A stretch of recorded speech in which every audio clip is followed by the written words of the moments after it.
Et sœurs, nous voici de retour ensemble, après beaucoup de choses qui se sont passées, ça c'est sûr, hein.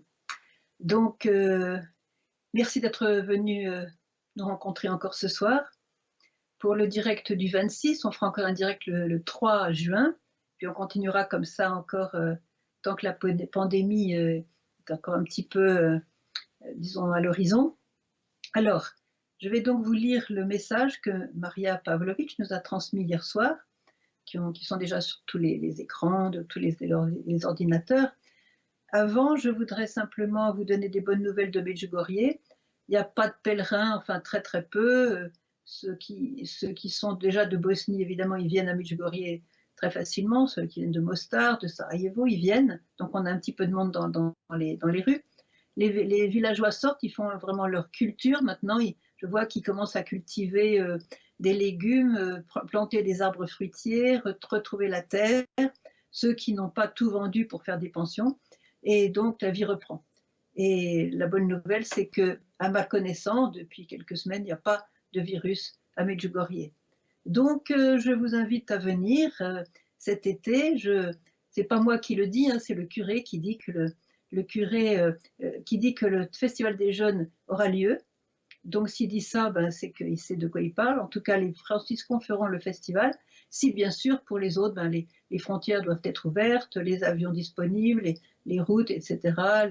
Voilà, mais en principe, les frontières seront ouvertes le mois prochain pour la plupart des pays d'Europe. Et puis, il faut vérifier avec vos ambassades. Voilà. Voilà, vérifier avec vos ambassades pour être bien sûr de votre coup quand vous prenez la voiture ou l'avion. Ou voilà. Voilà, autrement, je suis allée voir Myriana l'autre jour pour voir un petit peu comment ça allait.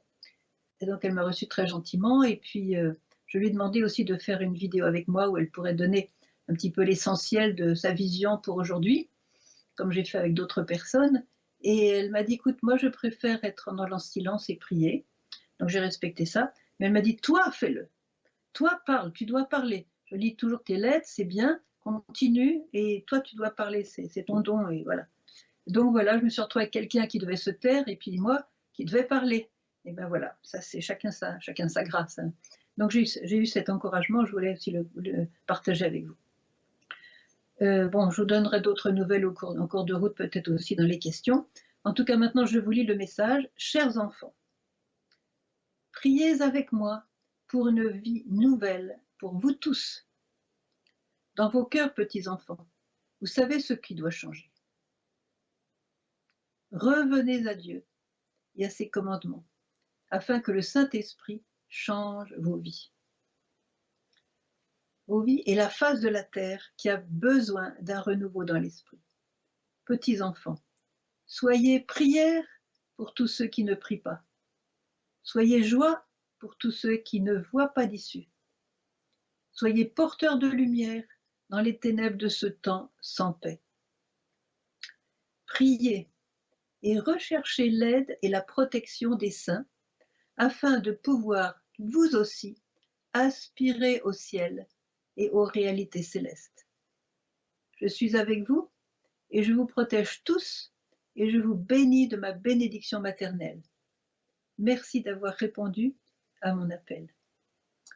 Chers frères et sœurs, ce message est parfaitement adapté au temps que nous vivons maintenant.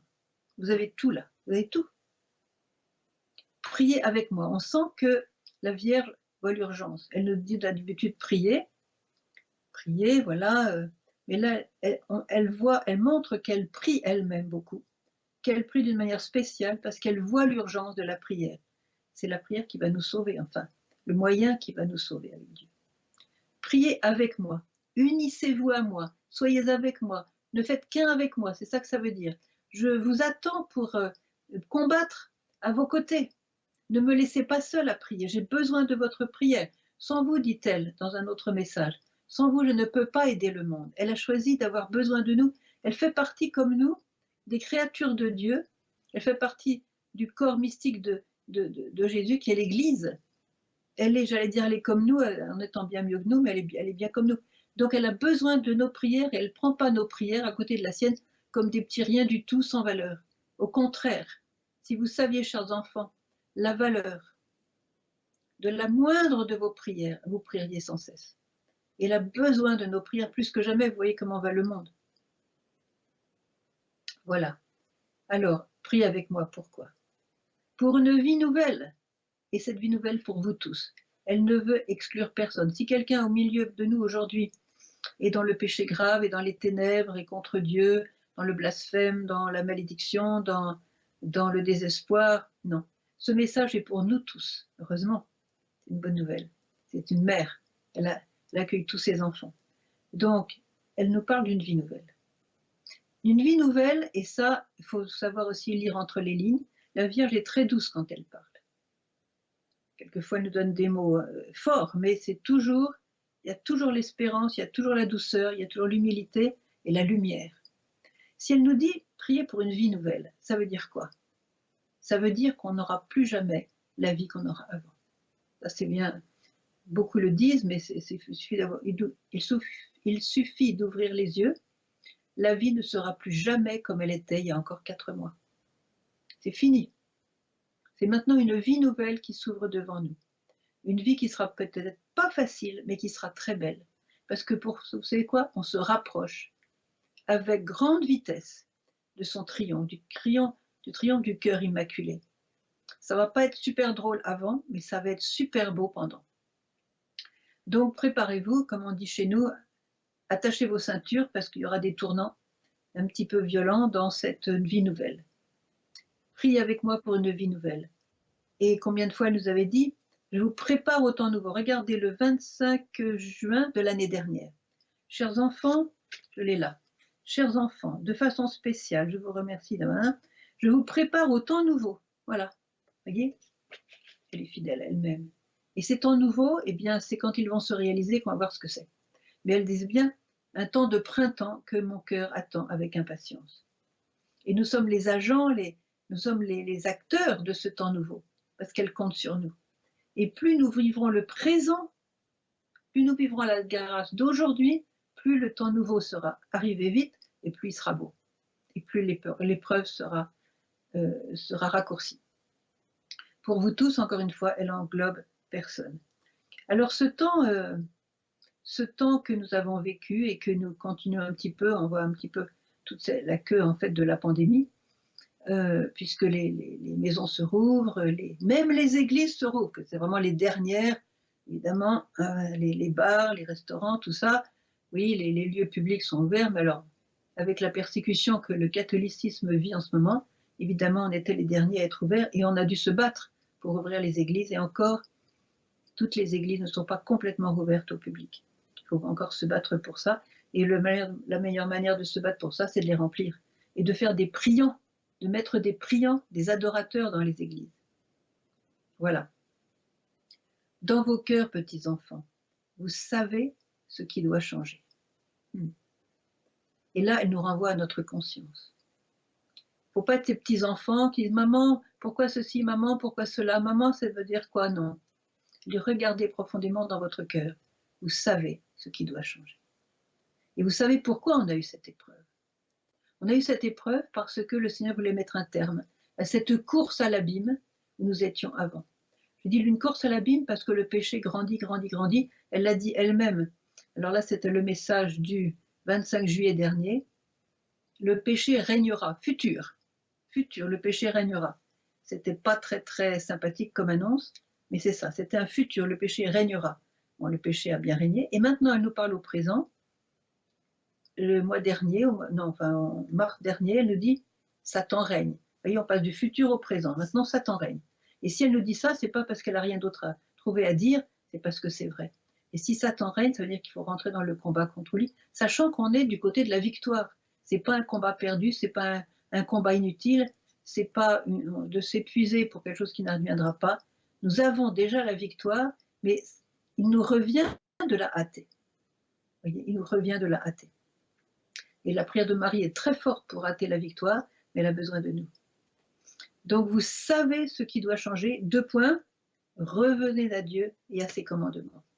Alors là, il n'y a pas à prendre 36 chemins, revenez à Dieu, c'est-à-dire le retour, c'est-à-dire la conversion. Changez votre vie. Comme l'enfant prodigue, il est revenu vers son père. Il était à garder les porcs, il sentait mauvais, il n'a même pas de quoi manger. Il était loin de chez lui, il était dans un pays où il y avait la famine. Donc, voilà, garder les porcs pour un juif, c'est pas très caché. Donc, il avait toutes les hontes sur lui. Et il est revenu. Il aurait pu se suicider en disant « j'ai raté ma vie, j'ai pris une décision ridicule, maintenant voilà, je suis planté, maintenant, et ben voilà, ciao, je quitte ce monde, et voilà. » Non, il a eu la bonne idée de revenir. Et qu'est-ce qu'il attendait? Un père avec les bras ouverts.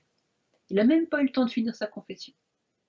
Le père avait déjà les bras ouverts, il a serré sur son cœur, il a commandé le veau gras, il a commandé l'anneau au doigt, la robe, la belle robe, les nouvelles chaussures, voilà, la fête, quoi, la fête. Revenez à Dieu pour la fête. On aime tous les fêtes. Eh bien, si vous voulez une fête, revenez à Dieu. La fête ne sera pas sans Dieu. La fête ne sera pas avec le péché. Alors c'est pour ça la Vierge nous dit, revenez à Dieu et à ses commandements. Alors, j'étais fouillée dans ma bibliothèque, évidemment, j'ai trouvé un livre que j'espère que vous avez tous. Si vous ne l'avez pas, vous pouvez vous confesser de ne pas l'avoir parce que c'est important de l'avoir. Vu la confusion qui règne, c'est le catéchisme de l'Église catholique. Voyez, le catéchisme de l'Église catholique, vous avez tout là-dedans. J'ai regardé au moment des pages sur les 10 commandements. Alors là, vous avez carrément plusieurs pages sur chaque commandement. Vous avez la page 425, enfin dans cette édition-là. Je vais vous lire quand même les commandements, puisqu'il va nous falloir les vivre et les retrouver un par un, examiner notre conscience pour pouvoir revenir vers Dieu. On va examiner si nous les vivons bien. Voilà. Alors, premier commandement.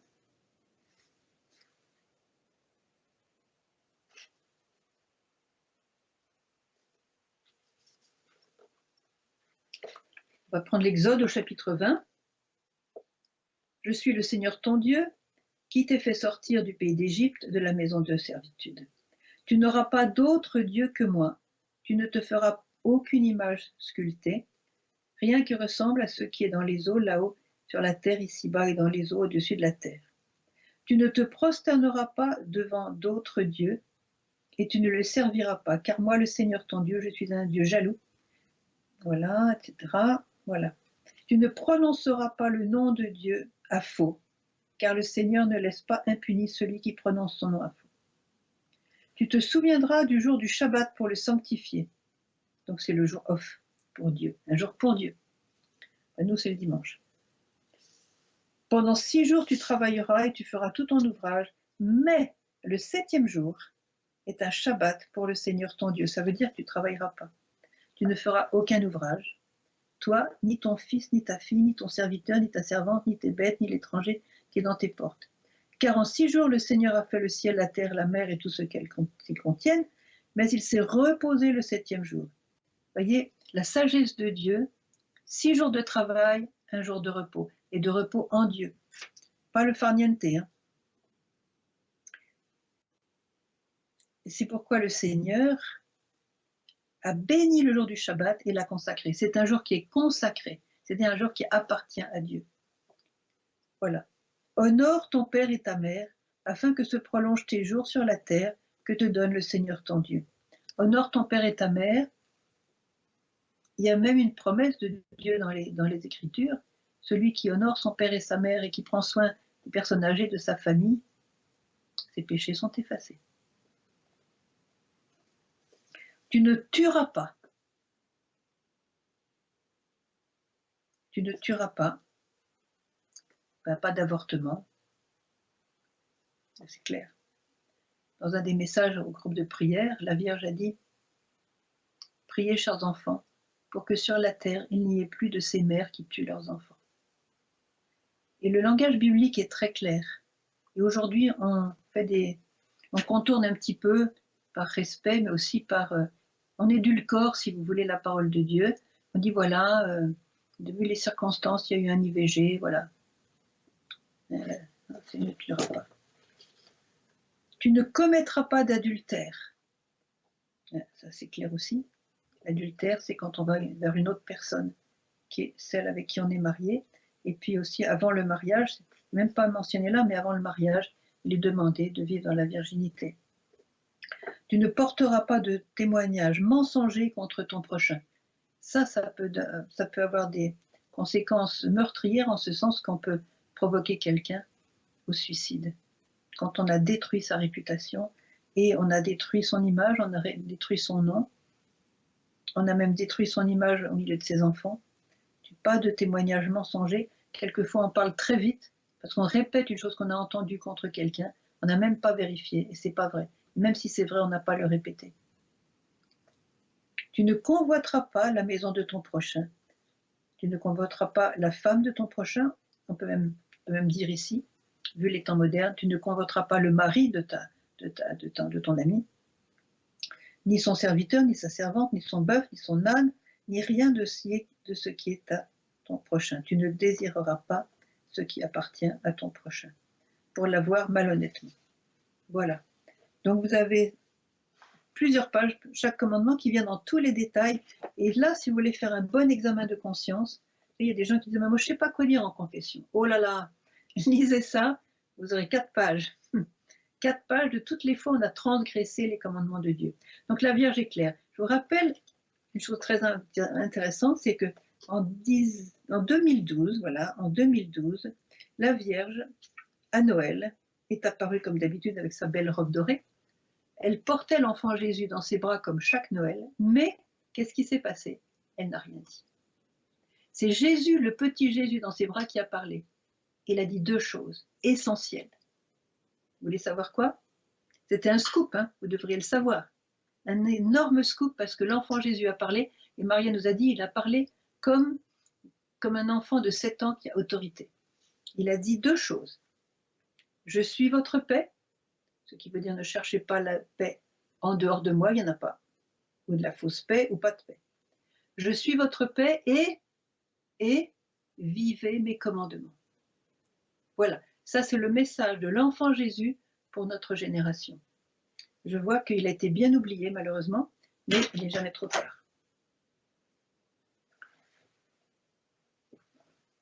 Aujourd'hui, si vous voulez, avec ce message, on a un petit peu le choix.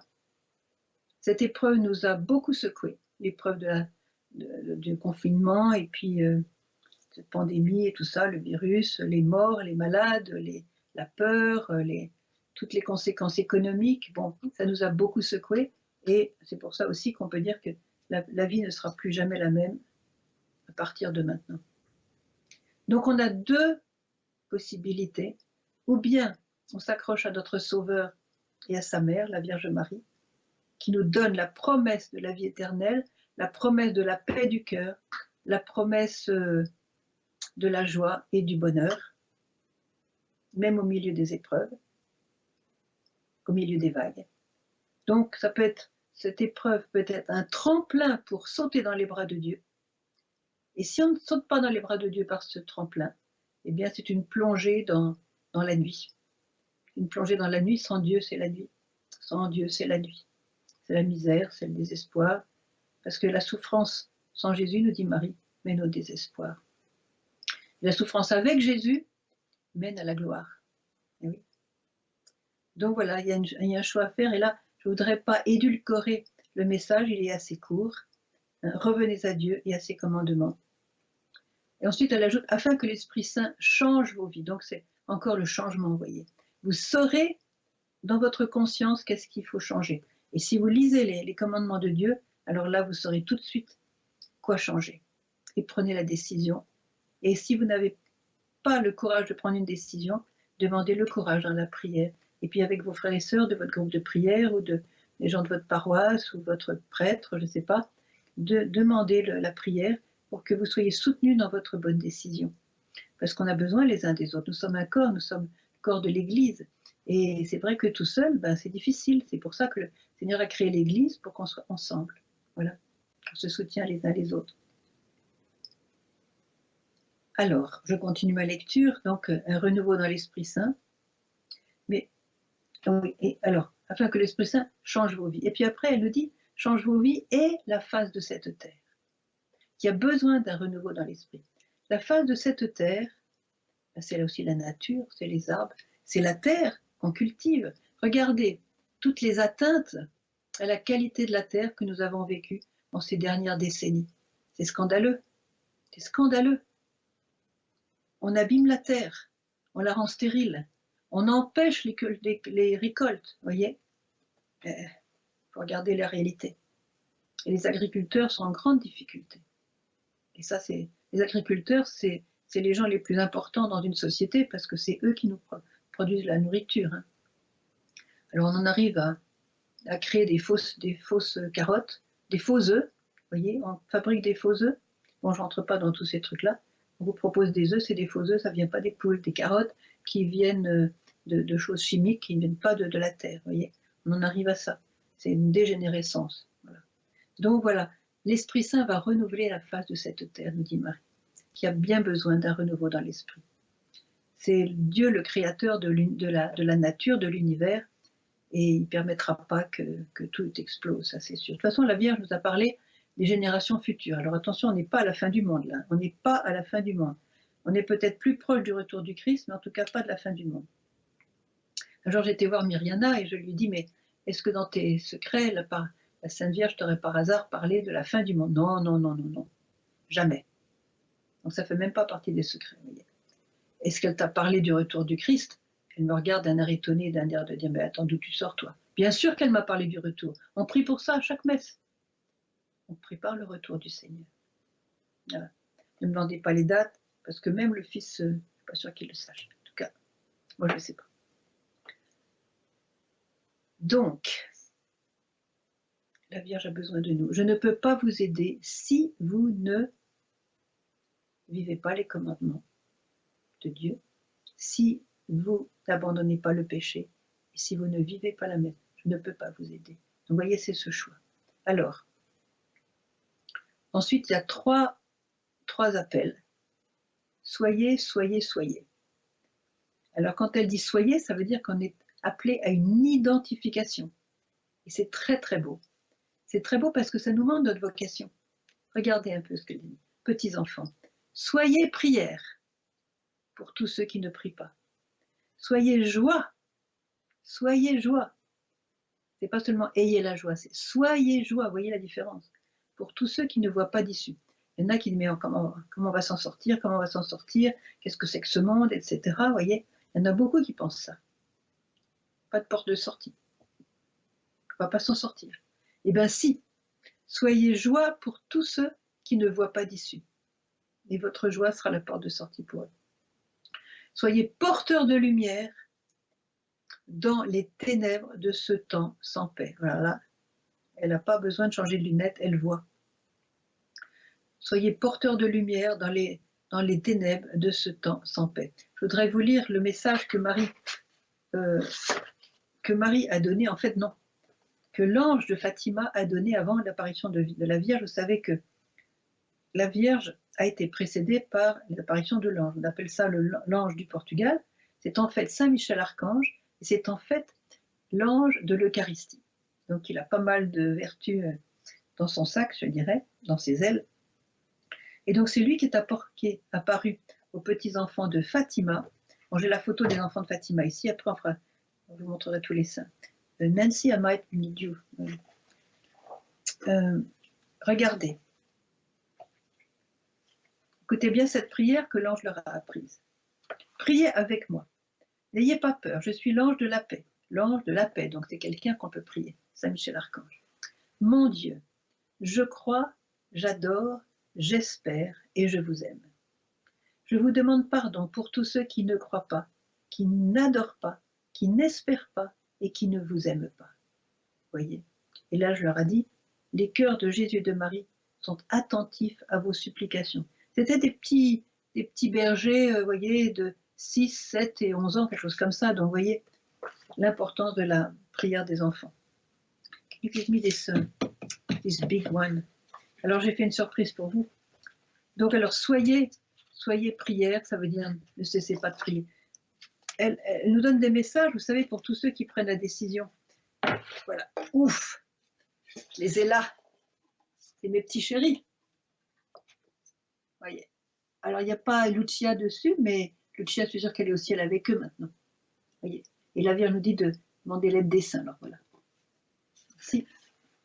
Il y en a d'autres, hein, ne vous inquiétez pas. Soyez prière, ça veut dire quoi? Ça veut dire prier sans cesse. Il y a deux endroits où Jésus parle de prier sans cesse, souvenez-vous. C'est pour l'histoire de la veuve et du juge inique, et où il est dit, bon ben, pourquoi il faut prier sans cesse. Voilà. Et puis aussi, quand Jésus parle des derniers temps, avec le déluge le déluge, et donc il dit, voilà, prier sans cesse, dans ces deux passages-là. Et puis évidemment, il a donné l'exemple de prier sans cesse. La Vierge aussi, prier sans cesse.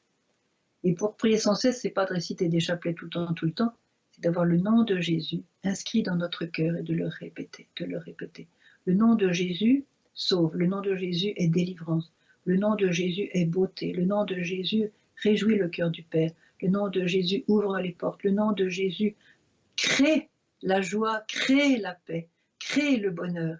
Il faut qu'aujourd'hui, le bonheur soit créé, aujourd'hui que la joie, c'est une nouvelle création, parce que la joie humaine, quand on regarde le monde, eh ben, on est absent aux abonnés là. Donc il faut demander le don de la prière continuelle et garder constamment le nom de Jésus dans votre cœur. Et ça, c'est un effort au début, puis après, le nom de Jésus se forme tout de suite dans votre cœur parce que votre esprit est imbibé de Jésus. Donc soyez prière pour tous ceux qui ne prient pas. Il y en a beaucoup qui ne prient pas, et les pauvres, eh ben, c'est difficile. Soyez joie pour tous ceux qui ne voient pas d'issue. La joie, c'est un don de l'esprit. C'est pas un état d'âme, c'est pas quand tout va bien. Oui, on va se promener, on va à la mer, on est dans la joie. On a une fête, on a bien mangé, on est dans la joie. On a une bonne nouvelle, on est dans la joie. C'est bien. Attention, je critique pas ça. C'est bien. Et Jésus était très content d'avoir des bons repas, d'aller chez ses amis à Béthanie. Il était content de faire la fête certainement aux noces de Cana. Je suis sûre qu'il ne faisait pas une tête de 10 pieds de long aux noces de Cana, vous voyez. Mais le don de la joie dont parle Marie ici, c'est beaucoup plus profond que ça. Parce que ça existe même quand tout va mal. Et le don de la joie, c'est un fruit de l'Esprit Saint. Donc si vous avez l'Esprit Saint, vous avez la joie. Même au milieu des deuils, des maladies, moi, je connais plein de gens, des saints qui sont dans la joie en permanence. Et ils peuvent l'arriver n'importe quoi. Comme je sais, quand j'étais avec Vitska, j'étais à Paris en 91, je ne sais pas si vous vous souvenez de ça, je ne sais pas si vous y étiez. En tout cas, j'avais Vitska avec moi. Bon, on a eu des petites péripéties, évidemment, dans tout voyage. On est parti 4-5 jours, quelque chose comme ça. Des petites péripéties, de retard, de ceci, de cela. Mais alors elle était complètement au-dessus des péripéties, elle était constamment dans la joie. C'est vraiment un exemple probant pour moi, hein. C'est en 91. Soyez porteurs de lumière dans les ténèbres de ce temps sans paix. Vous êtes la lumière du monde. Une lampe ne doit pas être mise sous le boisseau, nous dit Jésus. Une lampe se met au-dessus de la montagne pour qu'elle éclaire tout ce qui est autour. Voyez. Soyez porteurs de lumière. Et ce n'est pas notre lumière que l'on porte.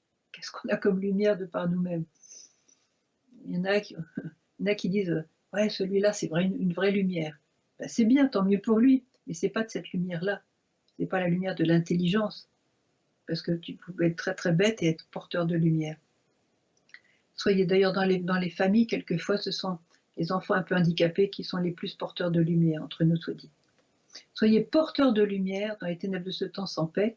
J'avais dit il y a peut-être 1 an ou 2 dans mon direct, on avait parlé de Saint Séraphine de Sarov. Il avait tellement accumulé l'Esprit Saint dans son cœur par ses prières, par l'appel à l'Esprit Saint continuel, vous voyez, comme la petite Mariam, continuellement elle appelait l'Esprit Saint. L'Esprit Saint était tellement présent que l'Esprit Saint avait pris possession de tout son être, il était imbibé de l'Esprit Saint, et il y a ce fameux dialogue avec Motovilov, un jeune qui se renseignait sur la identité de l'Esprit Saint. Eh bien, Saint Séraphime, il s'est transfiguré devant lui, une lumière, une chaleur, une douceur. C'était au milieu du désert de Sarov avec que de la neige, d'ailleurs il neigeait. Il faisait un froid de canard, je ne sais pas combien de degrés au-dessous de zéro, c'est vraiment. Et qu'est-ce qui s'est passé? C'est que le brave Motovilov lui-même a été transfiguré. Parce que quand il a dit, j'arrive pas à regarder votre regard, il y a trop de lumière, trop de lumière. Et le saint lui a répondu, mais toi aussi tu es rempli de lumière. Tu as l'Esprit Saint dans ton cœur. Alors c'est pas seulement les grands saints, comme le grand saint russe, Saint Séraphim, qui peut être transfiguré. Et toi et moi, nous pouvons être transfigurés. Il suffit d'appeler l'Esprit Saint, de le chérir dans notre cœur, de suivre ses traces, de écouter ses inspirations, de les suivre. Ne résistez pas à l'Esprit Saint. Et là, soyez porteurs de lumière, soyez ces transfigurés dont le monde a besoin pour se dire, ah ben c'est ça que je veux, c'est ça que je veux.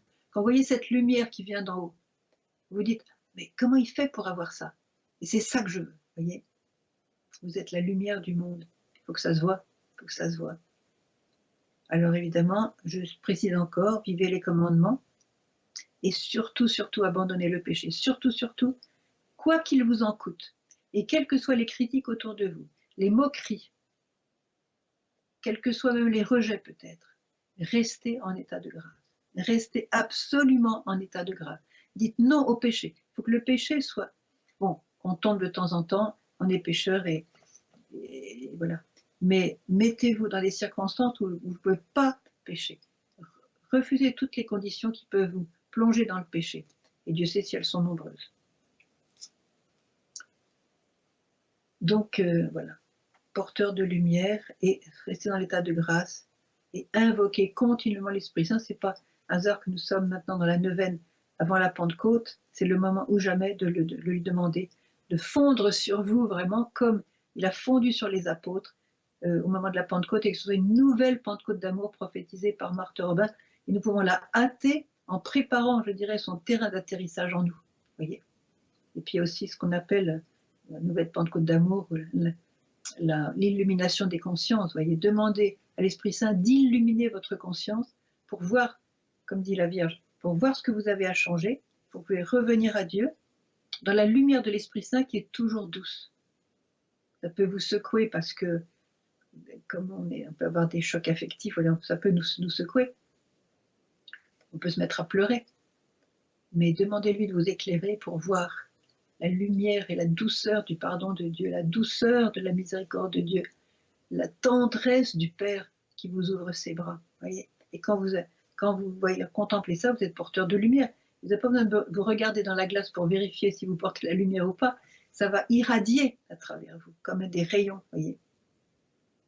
Voilà, alors je continue, il y a encore 2-3 lignes. Priez et recherchez l'aide et la protection des saints. Alors, j'étais gentille aujourd'hui, j'ai attrapé, avant de venir, quelques attendez, il ne faut pas que ça brille, quelques saints, voilà. Priez Mère Teresa pour aimer les pauvres, pour voir le visage du Christ dans les pauvres, pour vous donner à fond.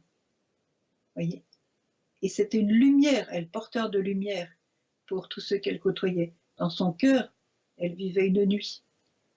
Mais l'Esprit Saint était là et l'Esprit Saint jaillissait de ses... Je l'ai rencontré à Calcutta.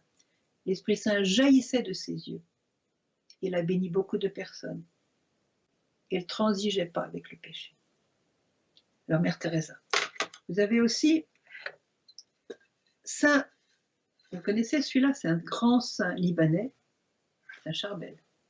C'est un moine du Liban, un moine miraculeux.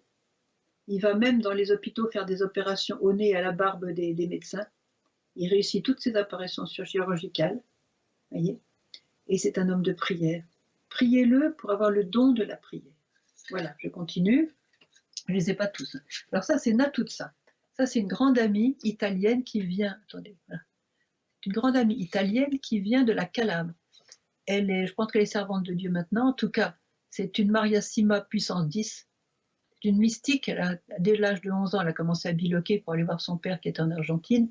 Et alors, elle avait un amour pour les gens. Voyez, extraordinaire. Et puis, elle conversait avec Jésus. Elle était stigmatisée. Un peu comme Marthe Robin, elle était stigmatisée. Et c'est une brave grand-mère. Elle a eu des enfants, des petits-enfants. Et elle savait ni lire ni écrire.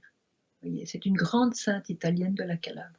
Priez-la pour votre famille. Elle était grand-mère, mère et grand-mère. Priez-la pour qu'elle protège vos enfants et vos petits-enfants et que vous soyez de bons parents. Voilà.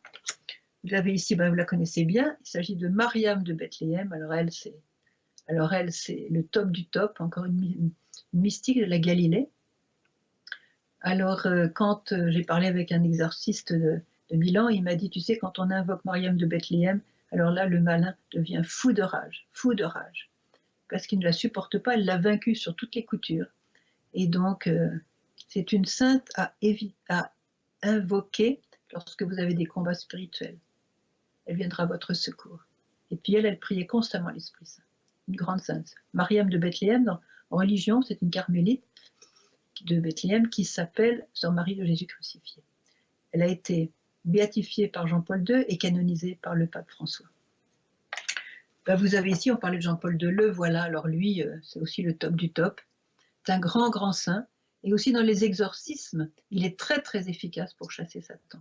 Les exorcismes, plusieurs exorcismes ont dit qu'ils ont même des reliques de Jean-Paul II, et ça marche très bien. Ouais. Oups. Voilà. Il faut aussi le prier pour le pape François, parce que c'est très difficile aujourd'hui d'être pape dans les temps qui courent, donc il va aider le pape François, priez-le bien, et priez pour votre pape François. Voilà. Vous avez ici une sainte moderne, vous voyez, une jeune. Alors elle, c'est Chiara Corbella, une mère de famille qui a donné sa vie pour le petit qu'elle portait dans son sein, vous voyez. Une grande figure aussi moderne, très belle, très beau personnage aussi, elle est italienne. Voilà. Alors vous avez, pour ceux que ça intéresse, Sainte Rita de Cascia. C'est une sainte qui s'occupe des cas désespérés. Donc elle s'occupe bien du mien. Et donc je la prie pour qu'elle s'occupe bien de votre cas aussi, les cas désespérés. Voilà. Donc elle a vécu aussi un peu la passion du Christ. Et elle a été recluse parce que sa communauté, elle a eu une plaie au front, qui était déjà une plaie de la couronne d'épines. Et cette plaie, le Seigneur a permis qu'elle dégageait une odeur nauséabonde. Alors les sœurs, dans leur grande charité, vous savez ce qu'elles ont inventé? De la mettre dans la cave, parce qu'elle ne supportait pas l'odeur. Elle a resté des années dans une cave. Donc vous voyez, le confinement, on n'a pas encore atteint ça, nous. Et elle, au lieu de se plaindre, elle a prié. Elle est devenue une grande sainte et elle faisait des miracles extraordinaires. Vous voyez, la patience dans les épreuves, vous pouvez demander ça. Et ceux qui sont dans les espoirs, priez Sainte Rita. Voilà. Là, vous avez la Sainte Famille. Alors là, je n'ai pas besoin de vous raconter. Joseph, Marie et Jésus. Voilà.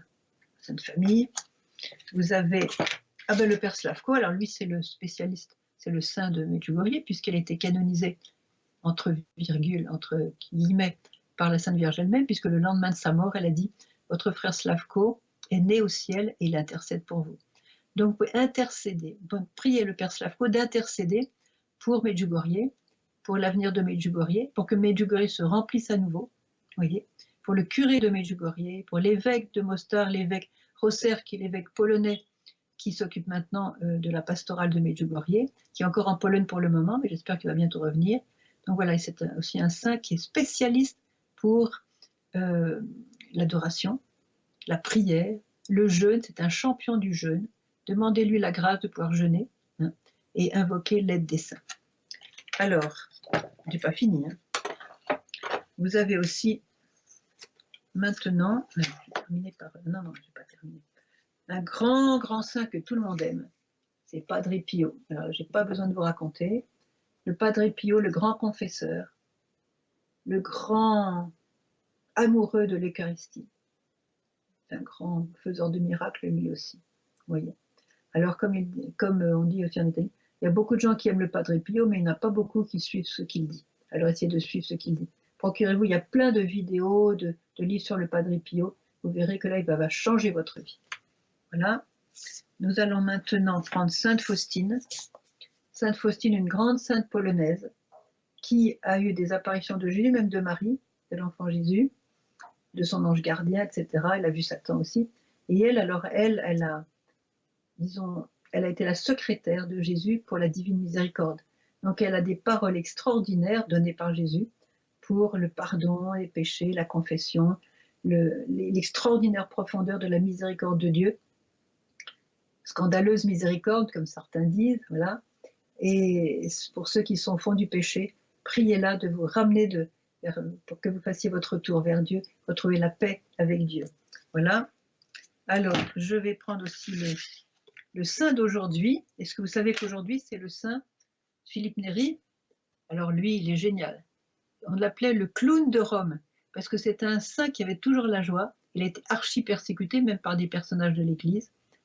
Et alors, il voyait les âmes, et puis il a fondé l'oratoire, donc une communauté. Et vous avez une très très très belle vidéo sur Philippe Néri, je vous recommande de la regarder. C'est un saint que tout le monde aime, parce que vraiment il est rigolo, il aimait tellement les gens que quand il est mort, on a vu que son cœur avait tellement grossi que ça a même, disons, cassé des côtes. Vous voyez, il prenait les gens sur son cœur, et puis c'était un amour pour les âmes extraordinaire. Voilà. Et je vais terminer sur la grande sainte française, parce que tous ceux-là sont gentils, mais ils sont italiens, croates, tout ça, juifs, voilà. Et alors maintenant, on va prendre une grande sainte française. Vous voyez, eh bien, il s'agit de Marthe Robin. Alors, Marthe Robin, c'est notre prophète. Elle a prophétisé une nouvelle Pentecôte d'amour. Et puis, ses livres, d'ailleurs, sont en vente au foyer de charité de Châteauneuf.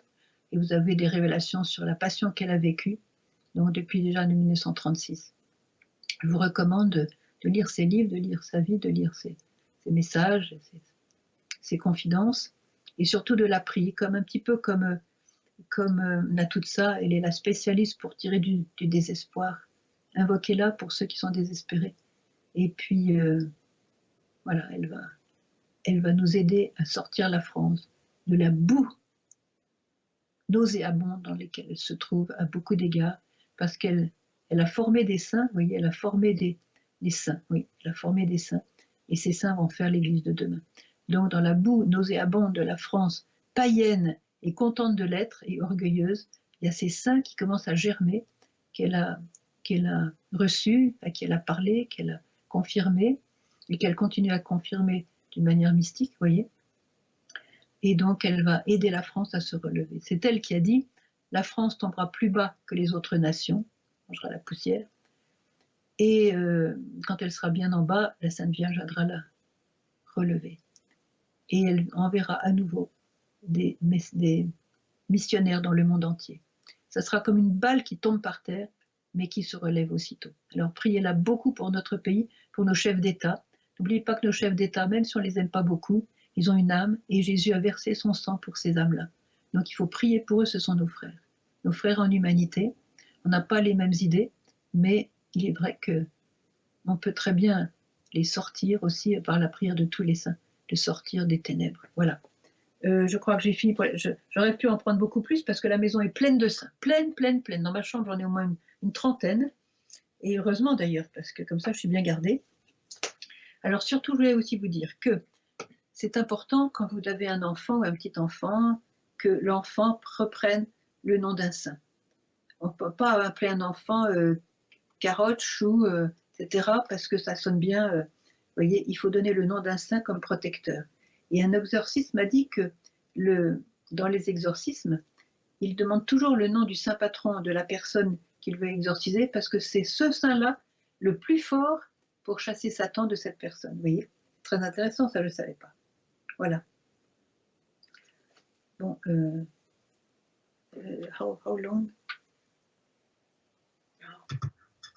45 minutes. Oh, bon, je m'arrête parce que là, j'ai déjà complètement dépassé mon temps.